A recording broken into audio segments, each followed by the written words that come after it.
Good morning, students. As you know, we have started chapter number 4 in difference curve in our last lecture. Okay? और कुछ important point हमने उस chapter के किए थे and today we will continue the same topic budget line again. Okay? तो topic क्या है? Slope of budget line. अब तक जो आपने टॉपिक किया था बेटे उसमें हमने क्या था, बजट सेट क्या होता है, बजट लाइन क्या होती है और बजट इक्वेशन कैसे बनती है. अब हम करेंगे कि बजट का स्लोप अगर आपको आ जाए तो इसका स्लोप जो है वो किस तरह का होता है. ठीक है, तो इसको समझाने के लिए मैंने यहाँ पे एक डायग्राम और एक एग्जाम्पल ली है. पहले एग्जाम्पल में हम क्या चीज़ लिख रखे हैं वो देख लें. एग्जाम्पल है कि लेट इनकम 60 रुपीज़, एक कंज्यूमर के पास 60 रुपये हैं, 60 रुपीज़ ही हैव. ठीक है, और प्राइसेस जो है हम दो कमोडिटीज़ लेते हैं. आपको माइंड में हमेशा रखना है कि टू कमोडिटीज़ को ही हम लेके चल रहे हैं. अजम्पशन ली है हमने कि दो चीज़ें अगर वो खरीद रहा है तो प्राइस एक्स कितना है 2 रुपीज़ और प्राइस वाई कितना है 1 रुपीज़. यहाँ पे मैंने एक डायग्राम नोट किया है, ड्रॉ करके रखी है. इसमें मैंने क्या लिया है, इस साइड में यूनिट लिए हैं गुड एक्स के और इस साइड में मैंने यूनिट्स ले रखे हैं गुड वाई के. ठीक है, और मैंने यहाँ पे डिफरेंसेस लिया है 10 के गैप से मैंने वाई एक्सिस के ऊपर ड्रॉ करी है आइटम और उसी तरह से 10 के गैप से मैंने एक्स एक्सिस के ऊपर ड्रॉ किया है. अब यहाँ पे क्या है कि गुड्स जो वो परचेज करते हैं तो डिफरेंट कॉम्बिनेशंस बन सकते हैं. जब एक कंज्यूमर चीज़ों को कंज्यूम कर रहे हैं, दो आइटम्स वो मार्केट से खरीद रहा है. ठीक है, तो हमारे पास यहाँ पे कंडीशन क्या है, या तो वो सारी की सारी वाई आइटम को खरीद सकता है और एक्स के लिए 0 रख सकता है, या फिर ये भी कंडीशन हो सकती है कि वो सारी की सारी एक्स आइटम को खरीद ले, एक्स यूनिट को खरीद सकता है और वाई के ऊपर बिल्कुल पैसा खर्च ना करे. तो उस केस में यहाँ पे क्या लाइन बन जाती है, जैसे कि हमने लास्ट लेक्चर में कर लिया था कि अगर इस तरह की कोई लाइन ड्रॉ होती है, यहाँ पे वाई लाइन को मैं बिल्कुल लास्ट में लेके जाती हूँ जहाँ पे मैंने अपनी एग्जांपल ली है. मेरी एग्जांपल टच करेगी 30 की अकॉर्डिंगली. वो कैसे, मैं अभी आपको समझाऊंगी. तो यहाँ पे मैं बिल्कुल 60 पे टच करवाना चाहती थी, वो आप इस तरीके से कर लेना. 60 को हम यहाँ पे लेके चलते हैं और यहाँ पे क्या है 30, राइट. तो इसमें क्या करते हैं हम, ये जो 60 है अगर वो पूरे के पूरा अपने इंटायर इनकम किसके ऊपर खर्च करता है, वाई के ऊपर, तो वो कितने यूनिट्स लेके जाएगा 60. अगर वो अपनी इंटायर इनकम एक्स आइटम के ऊपर खर्च कर रहा है तो कितने यूनिट्स लेके जाएगा 30. Now he can purchase 30 units of X good when entire budget is spent on it. और अदरवाइज क्या होगा, and 60 unit of good Y can purchase when entire budget is spent on good Y, right. तो यहाँ पे मैंने इसको 60 और ये बना दी, और इसके बीच में बहुत सारे कॉम्बिनेशंस हो सकते हैं. थोड़ी आइटम इसकी, 50 इसकी, 5 इसकी, 10 इसकी हो सकती है, 10 इसकी, जैसे भी आपको कॉम्बिनेशंस लगता है जो इस पॉइंट के ऊपर आ सकते हो इनको आप बना सकते हो. ठीक है, वो सारे क्या हैं कॉम्बिनेशंस बन सकते हैं, या तो ये या फिर या इनके बीच में यहाँ से यहाँ तक जितने भी कॉम्बिनेशंस वो बना सकता है. हाँ, उनकी इनकम कितनी होनी चाहिए, 60 ही होनी चाहिए. वही कॉम्बिनेशन हम उठाते हैं जहाँ पे हमारा बजट एग्जैक्ट 60 बन जाए और दोनों गुड्स वो परचेज कर सके. ठीक है, ये तो हो गया एक बजट लाइन जो हमने पहले भी कर लिया है. आज क्या करने वाले हैं हम कि स्लोप ऑफ बजट लाइन आपको लिखना हो कि इसका स्लोप क्या है, तो इसका एक फॉर्मूला होता है छोटा सा कि इसका स्लोप क्या है. ठीक है, वो मैं आपको समझा रही हूँ. अब स्लोप का एक फॉर्मूला होता है बेटे, उसको भी हम समझेंगे तभी हम लिख सकते हैं कि स्लोप ऑफ बजट लाइन क्या होता है. तो पहले एक चीज़ आपको जो माइंड में रखनी है, नोट है वो स्पेशल, वो ये है कि अगर कोई भी कंज्यूमर चाहता है कि वो, अब पहले हम मान के चलें कि वो सारी की सारी 60 गुड्स ले रहा है वाई की, राइट. अब उसने प्लान बना लिया है कि नहीं, एक्स की भी थोड़ी सी गुड्स ले लेनी चाहिए, तो क्या करना पड़ेगा, उसको वाई की थोड़े से यूनिट जो है वो स्किप करने पड़ेंगे, राइट. तभी वो क्या कर सकता है, गुड एक्स को परचेज कर लेता है. जैसे कि मैं यहाँ पे ले लूँ पहले 60, वो ये माइंड में सोच रहा था कि कॉम्बिनेशन लेते हैं, सारे के सारा पैसा वाई पे खर्च करना. फिर उसके माइंड में आया कि इसके मैं 30 यूनिट्स ले लेता हूँ, यानी कि कुछ पैसा यहाँ पे खर्च करेंगे और कुछ पैसा क्या करेंगे, इस पे खर्च करेंगे. तो अगर वो 30 का कॉम्बिनेशन यहाँ पे ले रहा है और उसके हिसाब से यहाँ पे मेरा 15 का कॉम्बिनेशन आ रहा है, 15 का, ठीक है। तो यहाँ पे इस तरीके से जो है वो पैसा खर्च करता है, तो हम चेकआउट करेंगे कि उसके टोटल जो है वो 60 रुपीज़ कवर हो जाते हैं। तो यहाँ पे उसको अपना बजट कम करना पड़ेगा, यूनिट कम लेने पड़ेंगे, क्योंकि पैसे तो उतने ही हैं, या तो पूरे यहाँ पे खर्च कर दे। अगर उसने एक्स में बढ़ाना है, एक्स में से भी कुछ परचेज करना है, तो ये वाले यूनिट्स को कम खरीदने पड़ेंगे। So we can say that कि consumer, if consumer want to purchase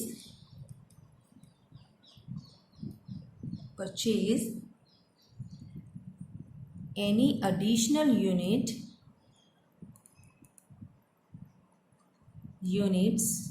of good X, अगर वो X की कुछ भी अगर यूनिट खरीदना चाहता है तो क्या करना पड़ेगा, उसको क्या करना पड़ेगा, he has to sacrifice some units of good Y। इतना तो आपको समझ में आ गया होगा। ये आपके लिए स्पेशल नोट है जो आपको माइंड में रखना है, ठीक है। अगर उसने एक भी आइटम जो है उसकी खरीदनी है तो थोड़ा सा उसको लूज करना पड़ेगा, सेक्रीफाइस करना पड़ेगा Y को। क्लियर है। अब इसी को हम स्लोप के अंदर कवर करते हैं। तो स्लोप क्या है, एक फॉर्मूला बना हुआ यहाँ पे, sacrifice of Y good upon gain of X। तो ये फॉर्मूले का मतलब क्या है, यहाँ पे रेशियो निकालते हैं हम, कितना उस पर्सन ने गेन कर लिया और कितना उस पर्सन ने सेक्रीफाइस कर दिया। तो इन दोनों का जो गेन है या लॉस है वही हमें क्या दिखाता है, स्लोप दिखाता है कि ये चीज डाउनवर्ड बनती है, ठीक है। अब ये स्लोप जो है इसको क्या बोलते हैं हम, स्लोप ऑफ बजट लाइन। अगर आपको कहीं पे भी क्वेश्चन आ जाए 2 नंबर में, 3 नंबर में, तो अगर आपको आ जाए 3 या 4 नंबर में, तो आप लिखोगे स्लोप ऑफ बजट लाइन क्या होता है कि वो चीज जो वो सेक्रीफाइस करता है, छोड़ रहा है, अपॉन वो चीज जो वो पाना चाहता है, एडिशन के तौर पे कुछ नया लेना चाहता है, तो उसको बोलते हैं गेन। गेन हमेशा नीचे लिखते हैं और सेक्रीफाइस क्या होता है, ऊपर, ताकि ये हमारे इस तरह से रेशियो बनती है, जो छोड़ दिया वो ऊपर, उसके बदले में क्या किया उसने, गेन कर लिया, राइट। इस फॉर्मूले को आपको करना है लर्न। इसको क्या बोलते हैं, स्लोप ऑफ बजट लाइन। और साथ में आप इस तरह से डायग्राम देखिए, कुछ इंफॉर्मेशन आप लिख सकते हो। ये बन गया आपका 3 मार्क्स का क्वेश्चन। अब यहाँ पे एक और कंसेप्ट है इसी के साथ का, जो अभी कंटिन्यू हुआ है, चल रहा है, ये कंप्लीट नहीं हुआ। स्लोप ऑफ बजट लाइन को हम प्राइस लाइन भी कहते हैं, इक्वल टू प्राइस लाइन। अब प्राइस लाइन क्या होता है, स्लोप ऑफ बजट क्या होता है, पहले यहाँ पे लिखो।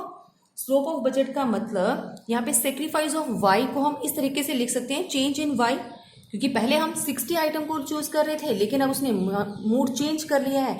अब वो कितना ले रहा है, 30 आइटम लेने के लिए बात कर रहा है वाई आइटम की, तो कुछ चेंज कर लिया ना उसने, तो हम लिखते हैं change Y upon change X. तो पहले एक्स की वैल्यू बिल्कुल ही 0 ले रहा था, वो यूनिट ले ही नहीं रहा था, अब वो कितने लेने के लिए रेडी हो गया, 15 यूनिट्स। तो इट मीन्स हम इसको इस तरीके से भी लिख सकते हैं स्लोप को, चाहे तो आप इस तरीके से लिखो, sacrifice of Y gain of X, या फिर आप लिखो चेंज वाई के अंदर कितना आया, चेंज एक्स के अंदर कितना आया, उसी को हम स्लोप कहते हैं। तो यहाँ पे है कि ये जो स्लोप है ये प्राइस लाइन के भी इक्वल टू है। प्राइस लाइन क्या, P X upon P Y, इसके इक्वल टू होता है। हमेशा आपको याद रखना है कि बजट लाइन जो होता है वो सेम होता है प्राइस लाइन के। अगर क्वेश्चन आ जाए प्राइस लाइन क्या है, तो आपको P X upon P Y दिखाना है और साथ में ये भी बताना है कि it is equal to slope of budget line, always, हमेशा ये इक्वल टू होता है। अब ये तो आपको समझ में आ गया कि ठीक है ये फॉर्मूला है, हम गेन को नीचे लिखते हैं और सेक्रीफाइस ऊपर लिखते हैं, डन। तो ये इसकी को स्लोप कहते हैं बजट लाइन का। लेकिन ये P X upon P Y कैसे बना, ये भी हम थोड़ा सा समझ लेते हैं। हालांकि वो रिक्वायरमेंट नहीं है हमारे चैप्टर के अंदर, बट फिर भी आपको समझाने के लिए कुछ बच्चे पूछते हैं कि मैम यहाँ पे P X upon P why he क्यों लिखा है, अगर प्राइस लिखना था तो वाई ऊपर है तो यहाँ पे पी वाई लिख देते, अगर एक्स नीचे तो यहाँ पे पी एक्स लिख देते, यहाँ पे equal to P X upon P Y क्यों है। बहुत सारे बच्चों के क्वेश्चंस होता है, क्वेरीज होती है, तो वह मैं यहाँ पे बता रही हूँ कि क्या है, इसको हम स्पेशल नोट के अंदर डिस्कस करेंगे। वैसे अदरवाइज क्या है, ये वाला पोर्शन जो मैं करवा रही हूँ ये आपको लर्न नहीं करना, हम जस्ट समझने के लिए इसको कर रहे हैं, ठीक है, इसलिए हमने नोट बना लिया। तो वो नोट क्या है, हमने लास्ट लेक्चर के अंदर एक इक्वेशन की थी स्टूडेंट्स। क्या किया था हमने, इक्वेशन, कौन सी, बजट इक्वेशन। तो आपको ध्यान में होगा वो बजट इक्वेशन क्या थी, पी एक्स और Q X plus P Y और Q Y equal to money, ये था इक्वेशन, राइट। अब इसके अंदर हमने क्या करना है, ये प्राइस लाइन को ढूंढना है कि एक्चुअल में P X upon P why he क्यों होता है। तो यहाँ पे हम कर रहे हैं कि अगर इसको हम इस तरीके से लिख सकते हैं कि पी एक्स को अकेला उठा लें हम, पी एक्स, और हम यहाँ पे लेते हैं पी एक्स, क्यू एक्स और एम। पहले तो हम इस इक्वेशन को देख लेते हैं और साथ में लेंगे वाई को। वाई क्या है हमारे पास, P Y Q Y multiply M, यानी कि अगर तो इंटायर इनकम वो किसके ऊपर खर्च कर देता है, एक्स को, तो हमने इग्नोर कर दिया वाई को, या फिर वो क्या करता है वाई के ऊपर खर्च कर दिया है पूरी की पूरी इनकम, तो हम इग्नोर कर देते हैं एक्स को। दोनों केस हो सकते हैं ना, पॉसिबिलिटी है, तो हम लिख देते हैं इक्वल टू मनी। 60 रुपये है तो 60 उसने वाई पे खर्च कर दिए, यहाँ पे 60 रुपये है तो 60 उसने किस पे खर्च कर दिए, एक्स पे ही खर्च कर दिया, राइट, ऐसा मान लेते हैं। ठीक है, तो हमारे क्वेश्चन के अकॉर्डिंग भी ऐसे था ना कि 60 रुपये से वो कितनी यूनिट खरीद सकता है वाई की, 60, और अगर 2 रुपये रेट है एक्स आइटम का तो कितने खरीदेगा, 30। ठीक है, तो हमने ऊपर एग्जाम्पल में लिया था रेट के अकॉर्डिंगली। तो यहाँ पे हम क्या करते हैं, इसका क्वांटिटी के लिए पी एक्स जो हम फाइंड आउट करते हैं उसमें लिखेंगे हम कैसे, इसको हम ऐसे लिखते हैं Q X M upon P X. Okay, लिख सकते हैं। इसको हम इस तरीके से लिखते हैं M upon P Y, right, लिख सकते हैं कि नहीं, लिख सकते हैं। ओके, तो यहाँ पे जो ये हमारी क्वांटिटी है, क्वांटिटी एक्स, क्वांटिटी वाई, ठीक है, ये क्या चीज़ है, यहाँ पे हम छोटा सा एक कर्व लेते हैं। चलो मैं यहाँ पे ड्रॉ कर देती हूँ। चलो ये मेरा क्या हो गया, यहाँ पे एक बजट लाइन एक्स एक्सिस और वाई एक्सिस, यहाँ पे मैं एक लाइन ड्रॉ करती हूँ जो हम एज यूजुअल बजट के बनाते हैं। ठीक है, बजाय कि ऊपर वाली एग्जाम्पल देखने की हमने यहाँ पे बना दिया। यहाँ पे हम क्या ले लेते हैं, नाम ले लेते हैं कि ओ से ए तक या बी तक वो क्या करता है, आइटम लेता है एक्स की। ओ से ए तक वो क्या लेता है, आइटम किसकी लेता है, वाई की। ठीक है, तो यहाँ पे हम क्वांटिटी की बात करें तो क्वांटिटी की जगह पे क्या मैं ये लिख सकती हूँ एक्स में is equal to O Y, क्योंकि ओ से वाई तक, बी तक, ओ वी, ठीक है, ओ से बी तक जो क्वांटिटी है, तो क्या मैं क्वांटिटी की जगह पे ओ भी लिख सकती हूँ ना, ये आपको क्लियर है। क्या लिख सकते हैं हम इसको, equal to O B. Okay, तो यहाँ पे हम क्वांटिटी वाई की बात कर रहे हैं, तो क्या मैं लिख सकती हूँ ओ ए, यस लिख सकते हैं, क्या ओ ए, तो मैं नीचे लिख सकती हूँ स्टूडेंट्स, आपको नजर आ जाए अच्छे से, ओ ए, ये भी आपको क्लियर हो गया, राइट। अब हम चलते हैं स्लोप के ऊपर। कौन सा स्लोप, जो अभी हमने ऊपर लिखा था, स्लोप ऑफ बजट लाइन। तो ये सभी स्टूडेंट्स को पता है, फटाफट से आप लोग मुझे बताओगे कि स्लोप ऑफ बजट लाइन का फॉर्मूला क्या है। स्लोप ऑफ बजट लाइन, तो उसको क्या कहते हैं, सेक्रीफाइस ऑफ वाई और नीचे gain upon X, sacrifice of Y, नीचे क्या लिखेंगे, गेन ऑफ एक्स, राइट। तो ये सेक्रीफाइस ऑफ वाई और नीचे मैंने लिखा गेन ऑफ एक्स, तो इसकी जगह पे हम यहाँ पे ये भी लिख सकते हैं कि ये सेक्रीफाइस ऑफ वाई, कितना सेक्रीफाइस करना पड़ेगा अगर हम इसके अकॉर्डिंग लेके चलें। तो यहाँ पे हम लेते हैं, अगर वो इतना पूरा पोर्शन जो है इक्वल टू ओ ए, ये क्या है, पूरा हम जो ले रहे हैं किस चीज़ का, वाई का, और नीचे क्या है सारा ये पोर्शन, गेन अगर बी को लेने जा रहा है तो ओ बी, ठीक है, पहले वो डिसाइड करता था ओ ए, तो सेक्रीफाइस करता है अगर पूरा इंटायर इनकम उसने किस पे खर्च करनी है, अगर बी पे खर्च करनी है, तो वो क्या करेगा, सारा सेक्रीफाइस कर देगा ना ये ओ ए का, तो हम लिखते हैं ओ ए, और नीचे क्या कर रहे हैं, अगर सारा इसने ये लेना है तो ओ से बी तक उसके पास क्या हो जाएगा, गेन किस चीज का, एक्स का। ये तो हमने लास्ट फॉर्मूले में कर लिया। अब यहाँ पे हम क्या लिख रहे हैं कि इसके इक्वल टू हम क्या लिख सकते हैं, अभी ऊपर जो हमने टर्म्स लिखी है बेटे, उसमें हमने क्या लिखा है कि ये प्राइस लाइन के इक्वल टू होगा। प्राइस लाइन क्या है आप हमारे, ये जो ऊपर हम बना रहे हैं इक्वेशंस को लेके, ये हमने क्या निकाला है, प्राइस लाइन, ठीक है। तो ये प्राइस लाइन क्या है, इसको हम क्या कर सकते हैं, चलो अभी प्राइस लाइन भी छोड़ो, प्राइस लाइन और बनेगी। आप सिंपल इतना बताओ मुझे कि ओ ए की जगह पे आप ये चीज पुट कर सकते हो और ओ बी की जगह पे आप एम अपॉन पी एक्स लिख सकते हो ना, क्योंकि ये इक्वल टू है ना, हमने अभी अभी किया है इक्वेशन लेके, तो ठीक है हम यहीं पे करने वाले हैं, अभी कोई प्राइस लाइन नहीं है हमारे पास। सिंपल ओ ए की जगह पे हम लिखेंगे M upon P Y, right, और बड़ा सारा हम यहाँ पे ओब्लिक ले रहे हैं, और ओ बी है तो ओ बी की जगह पे मैं ये टर्म ले रही हूँ M upon P X, right students, right. चलो नेक्स्ट क्या कर सकते हैं हम इसको सॉल्व। हमने यहाँ पे ये भी सॉल्व कर लिया कि इसको हम सिंपल वे में लेके आए पहले P M upon P Y, और इसको अगर ऑपोजिट कर देते हैं तो ये क्या टर्म बन जाएगी। यहाँ पे आपको ध्यान रखना है कि पी एक्स ऊपर चला जाएगा और एम नीचे आ जाएगा। तो इसको हम कट कर देंगे। अब नेक्स्ट में क्या बन गया, ओ ए अपॉन ओ बी हमारे पास है, ये किसके इक्वल टू हो गया अब, P X upon P Y के। राइट स्टूडेंट्स, तो यहाँ पे क्या बना कि ये जो ओ ए है, ओ ए क्या है, sacrifice of Y. O B क्या है, गेन ऑफ एक्स। तो ये सेक्रीफाइस और गेन क्या होता है, बजट स्लोप होता है, और ये बजट स्लोप किसके इक्वल टू हो गया, प्राइस लाइन के इक्वल टू। तो ये जस्ट आपको समझाने के लिए था, आपको इस पे कोई क्रैमिंग करने की जरूरत नहीं है। इसको समझना कि हमारा जो स्लोप ऑफ बजट लाइन है इक्वल टू प्राइस लाइन क्यों कहा जाता है। Clear students. नेक्स्ट कंसेप्ट है हमारा, सो ये कंसेप्ट है, बहुत ही इंपॉर्टेंट है ये भी, कि attainable and non attainable combinations कौन से होते हैं। ठीक है, अटेनेबल कौन से होते हैं, all the points on the budget line और inside the budget line show the attainable combination. यानी कि ये क्या है, हमारी एक बजट लाइन है, नाम क्या है इसका, A B budget line, right. और यहाँ पे हम एक्स एक्सिस कर लेते हैं, यहाँ पे वाई एक्सिस कर लेते हैं। क्लियर, ये ए बी हमारी क्या है, बजट लाइन है, जैसे कि अभी हमने पिछले एग्जाम्पल में भी किया था। तो इसके ऊपर आने वाले जितने भी पॉइंट्स होंगे, अगर आपका कॉम्बिनेशन यहाँ पे है, यहाँ पे है, यहाँ पे है, ए पे है, बी पे है, जो भी कॉम्बिनेशन है, तो यहाँ पे बजट लाइन के ऊपर आने वाले कॉम्बिनेशन और इस लाइन के अंदर की तरफ इस सारे एरिया में आने वाले जो कॉम्बिनेशन है उसको हम अटेनेबल कॉम्बिनेशन कहते हैं। वाई, वो इसलिए क्योंकि जितनी मनी एक कंज्यूमर अज्यूम करके चलता है कि वो खर्च करेगा, या तो वो उतने पैसे खर्च करके आएगा या फिर उससे कम।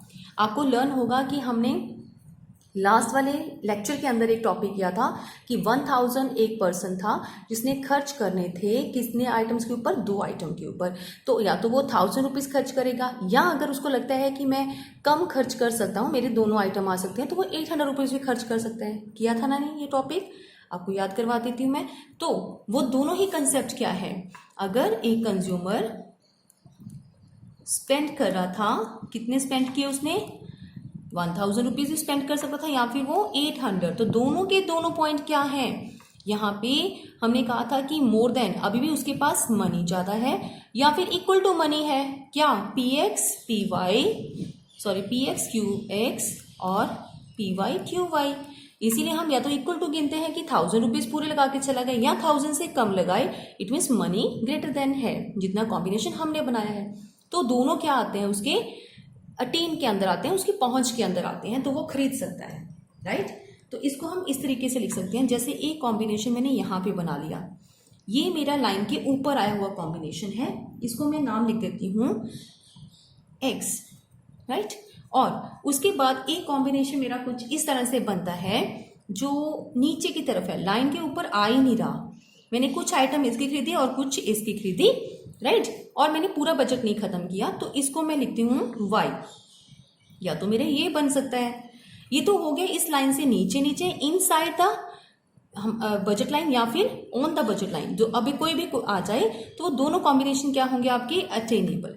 अब आती है बात कि नॉन अटेनेबल क्या है। नॉन अटेनेबल ऐसा कॉम्बिनेशन है जो हमारी पहुंच में है ही नहीं, हमारा बजट अलाउ ही नहीं करता। जैसे कि हमने एग्जाम्पल लिया था 1200 वाला, तो वो हमारा बजट क्या है, बजट से बाहर चला जाता है। तो इस केस में मैं यहाँ पे पॉइंट ले रही हूँ Z। क्लियर, तो ये पॉइंट क्या है कि इस लाइन से बाहर चला गया, तो मीन्स कि 1000 रुपए की जगह पे हो सकता है हमें 1200 खर्च करने पड़ रहे हैं अपने कॉम्बिनेशन को चूज करते हुए। तो क्या हम उस कॉम्बिनेशन को एक्सेप्ट करेंगे, नहीं, क्योंकि हमारे बियॉन्ड द बजट लाइन है, हमारी पहुंच से बाहर है, बजट लाइन से बाहर है, क्योंकि वो कहाँ चला गया, बजट लाइन को क्रॉस कर गया, outside. So any point outside the budget line, जैसे कि यहाँ पे हमने Z लिखा है, ठीक है, which show non attainable combination, तो उसको क्या कहेंगे हम, नॉन अटेनेबल कॉम्बिनेशन। ये आपका बन गया 3 या 4 मार्क्स में आने वाला एक क्वेश्चन। बेटे अब छोटे छोटे 2-3 कंसेप्ट है जो अभी हम खत्म करेंगे। कई बार आपको कंसेप्ट आता है कि बजट लाइन कैन शिफ्ट। अगर आपको कोई क्वेश्चन आ जाए कि बजट लाइन कैन शिफ्ट, क्या हो सकता है, can the budget line shifted, तो हम कहेंगे इसका आंसर यस है। ठीक है, कैसे, अगर किसी भी कंज्यूमर की इनकम चेंज हो जाती है कंज्यूमर्स इनकम इज चेंज, अगर उसकी इनकम बदल जाती है, पहले 1000 रुपया था, अब उसका जो बजट है, उसकी इनकम जो है वो 1500 होगी, इनकम बढ़ गई जिससे वो स्पेंडेबल इनकम 1500 कर लिया। पहले उसके इनकम कम थी तो वो 1000 रुपया खर्च करता था 2 आइटम्स के ऊपर, अब उसकी इनकम बढ़ गई है तो वो 1500 रुपया, 1600 रुपया, जितना भी उसको डिसाइड लगता है, 16, 15, 14 जितना भी लगा लो, तो 1600 हमने लिख दिया कि वो अपना इनकम खर्च कर रहा है, यानी कि स्पेंडेबल इनकम उसकी क्या होगी, बढ़ गई है। ठीक है, अगर उसकी इनकम कम हो जाए तो उसका स्पेंड करने वाली इनकम भी क्या हो जाएगी, कम हो जाएगी, तो इससे हमारे बजट लाइन के ऊपर फर्क पड़ेगा। यस, तो बजट लाइन का जो स्लोप है वो भी चेंज हो जाएगा। तो हम कह सकते हैं कि budget line can be shift, वो शिफ्ट हो सकती है। मैंने यहाँ पे फ्री हैंड लिया है विदाउट एनी न्यूमेरिकल टर्म्स, तो मैंने यहाँ पे कुछ भी न्यूमेरिकल में नहीं लिखा है आइटम में, सिंपल हम लिख सकते हैं। मैंने यहाँ से O से B तक X की क्वांटिटी ली है जो एक कंज्यूमर ले सकता है, O से A तक Y की यूनिट ले सकता है। ठीक है, और इसकी बजट लाइन यहाँ से यहाँ तक के बीच में जितने भी कॉम्बिनेशन बन सकते हैं वो ले सकता है। अब बात आती है कि अगर उसकी इनकम बढ़ जाए, अगर उसकी इनकम बढ़ जाती है बेटे, तो यहाँ पे जो हमारा स्लोप है वो भी क्या हो जाएगा, चेंज हो जाएगा। ठीक है, तो वो दोनों आइटम क्या करेगा, और ज्यादा खरीदना शुरू कर देगा। मैंने यहाँ पे क्या दिखा दिया, एरो के साथ यहाँ पे शो करके दिखाया है कि न्यू बजट लाइन मेरी बन गई, इसका नाम मैं लिख रही हूँ EF। यहाँ पे शिफ्ट हो गया हमारा बजट लाइन। अब ये शिफ्ट होने से हमें क्या समझ में आया कि उसकी जो गुड्स परचेज करने की पावर है वो इंक्रीज होगी, अब वो ज्यादा गुड्स खरीद सकता है। कैसे, पहले वो यहाँ से यहाँ तक सिर्फ 30 यूनिट्स खरीद रहा था, और अगर वो वाई खरीदता था तो 60 यूनिट खरीद रहा था, राइट। लेकिन अब क्या हो गया कि उसकी मनी, पॉकेट मनी ज्यादा हो गई है, वो स्पेंडेबल इनकम ज्यादा खर्च कर रहा है, तो अब O से लेके F तक वो क्वांटिटी खरीद रहा है, यानी कि यहाँ से 40 ले सकता है। अब इस पॉइंट के बाद हम यहाँ पे 40 लिखते हैं, और यहाँ से क्या कर सकता है, हो सकता है कि 70, 80 यूनिट वो खरीद करके लेके जा रहा हो, तो यानी कि इनकम बढ़ने से क्या हो जाता है, बजट लाइन शिफ्ट हो जाती है और ज्यादा परचेज करेगा। और इनकम अगर कम हो जाए, तो अगर ऐसा भी केस आ जाए तो हम एक स्टेप नीचे की तरफ जाएंगे, इट मीन्स अपनी बजट लाइन को हम डिक्लाइन कर देते हैं, जिसको हम बैकवर्ड भी कहते हैं, बैक शिफ्ट हो गया। ठीक है, तब आपके क्या होगा, इसको कुछ भी नाम लिख लो, SRS, तो इट मीन्स कि हम बजट के अकॉर्डिंगली अपनी परचेज भी कम कर सकते हैं, इसको बोलते हैं बजट लाइन कैन शिफ्ट।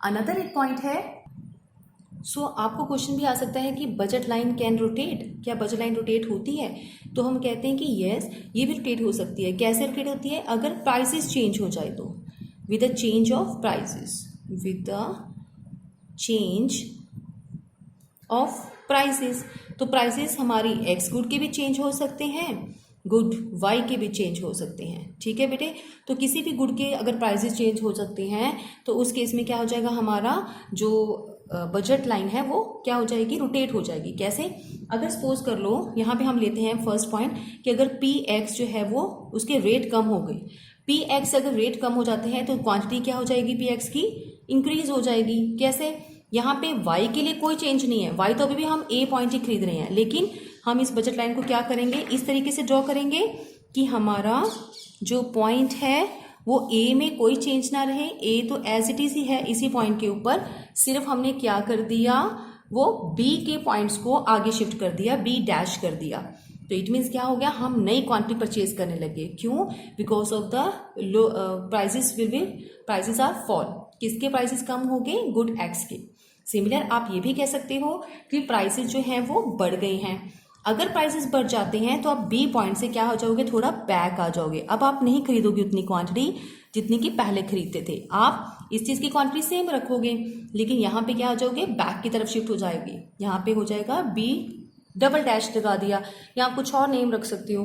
तो ये यहाँ पे मैंने दोनों कंसेप्ट दिखाई हैं। जब आपकी प्राइसेस बढ़ती है तो ये केस है, क्यों, प्राइसेस क्या होगी, फॉल। यहाँ पे कौन सा केस आ रहा है, प्राइसेस क्या हो जाती है हमारी, राइज। तो इस तरह से आपकी बजट लाइन जो होती है इसको रोटेट कहते हैं, इसको शिफ्टिंग नहीं कहते, क्योंकि one point is remain same in the diagram और सेकंड इज फॉरवर्ड और backward according to the situation. तो इसको हम बोलते हैं रोटेट हो रही है हमारी। यही केस हमारा वाई के लिए भी हो सकता है। अगर वाई केस आ जाए, वाई की प्राइसेस जो है वो चेंज हो रही है, तो वाई को सेम आप यहाँ पे एक्स के लिए सेम रखोगे और वाई के लिए चेंज कर दोगे, या तो आगे बढ़ा दोगे या पीछे की तरफ ले जाओगे। यही केस आपका कहाँ बन जाएगा, वाई के प्राइसेस के सेम होने पे, तो उसको भी क्या कहते हैं, रोटेशन हो गया हमारे बजट लाइन के अंदर। ठीक है, तो इसको बोलते हैं हमारा रोटेट। बेटे इसी के साथ हमारा जो बजट लाइन है वो टॉपिक यहाँ पे खत्म होता है। एक चीज मैं आपको बुक के ऊपर शो करके दिखा रही हूँ। एनसीईआरटी की बुक में आपका चैप्टर है कंज्यूमर बिहेवियर। इसमें हमारे पास यूटिलिटी वाले पॉइंट्स नहीं थे बेटे, वो हमने अलग से नोट्स में मैंने आपको भेज दिए, उसमें से आप कर लेना 1 commodity case and 2 commodity case. यहाँ पे जिन बच्चों के पास ये वाली बुक है तो बाकी अदर पॉइंट्स इसी बुक में से है सारे के सारे, वो मेरे नोट्स के साथ मैच भी करते हैं। तो यहाँ पे कंज्यूमर बिहेवियर भी है, यहाँ पे नोटेशंस हमारे लिखी थी हमने, एजम्पशंस वो भी पॉइंट्स यहाँ पे है अवेलेबल आपकी बुक में। बजट सेट क्या होता है और साथ में इसकी इक्वेशन जो है वो भी हमने क्लियर कर ली थी। बजट लाइन क्या है, ठीक है, और इसको कैसे सॉल्व कर सकते हैं, इसका स्लोप निकालने वाला जो कंसेप्ट था वो यहाँ पे भी दे रखा है आपको। तो वही कंसेप्ट हमने भी डिस्कस किए हैं, वही हमने यहाँ से भी थोड़ा सा लिया है पोर्शन आपको समझाने के लिए। साथ में है यहाँ पे स्लोप ऑफ बजट लाइन कि हमारा स्लोप कैसा होता है, तो डाउनवर्ड होता है जितना भी चेंज आता है। जैसे हमने किया था 30 यूनिट्स की जगह पे वो 15 खरीद रहा है, तो कितना चेंज आया यहाँ पे 30 उसने कम कर दिए और क्या चीज बढ़ा दी 15 यूनिट उसने एक्स के खरीद लिए। ठीक है, नेम चेंज हो सकता है बट अदरवाइज सारा कंसेप्ट सेम है। और साथ में है हमारा बजट लाइन का बिलो, यानी कि बिलो द बजट लाइन क्या है। बिलो द बजट लाइन मतलब अटेनेबल और नॉन अटेनेबल का कंसेप्ट है। यहाँ पे अटेनेबल कंसेप्ट गिवन है और इसके ऊपर है साथ में बजट लाइन क्या है, यानी कि प्राइस रेशियो, यानी कि प्राइस लाइन क्या है। ये सारा कंसेप्ट आपका एनसीईआरटी बुक में भी गिवन है। आपके पास बाकी अदर कोई भी बुक है तो वहां से आप इस टॉपिक को रीड करना मेरे नोट्स के साथ साथ। बेटे यहाँ तक आज हमारा टॉपिक जो है वो खत्म हुआ। ठीक है, नेक्स्ट हम करेंगे नेक्स्ट लेक्चर के अंदर कि इंडिफरेंस कर्व क्या होता है। तो तब तक आप इसको अच्छे से रिवाइज करो।